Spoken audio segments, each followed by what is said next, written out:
Well, here we are, week 40, and finally we are to the New Testament. And this week we are going to begin in all four of the gospel accounts.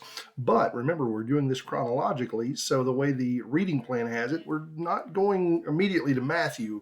We're going to start in Luke, then we'll go to John, then Matthew, and then Mark. So let's dive in. Luke chapters 1 through 5. Now, I'm just going to tell you, I'm going to be summarizing these four books and touching on some things in books that I don't touch in every book. So here we go. Luke 1 through 5. We're covering the birth narrative, the genealogy of Jesus, all the way up to Jesus calling some of his disciples and then performing miracles. And that's going to be a theme that we're going to see here in these early chapters of all of the Gospels. John chapters 1 through 4. We have an incredible opening there, what's called the prologue in John 1 through 18.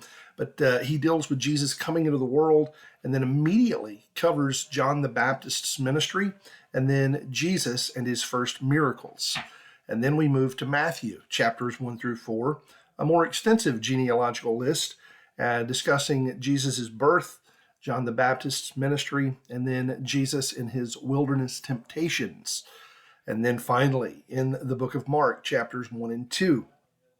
Mark is the book that he just gets right to the action. He immediately jumps into the story without even covering the birth narrative, and he touches on the ministry of John the Baptist, baptizing Jesus. And I know that was in the other accounts too, but Mark is going to focus on that.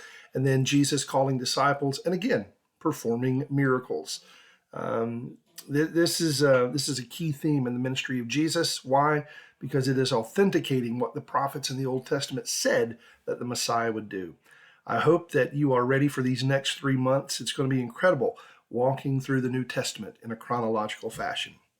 Have a great week, everyone.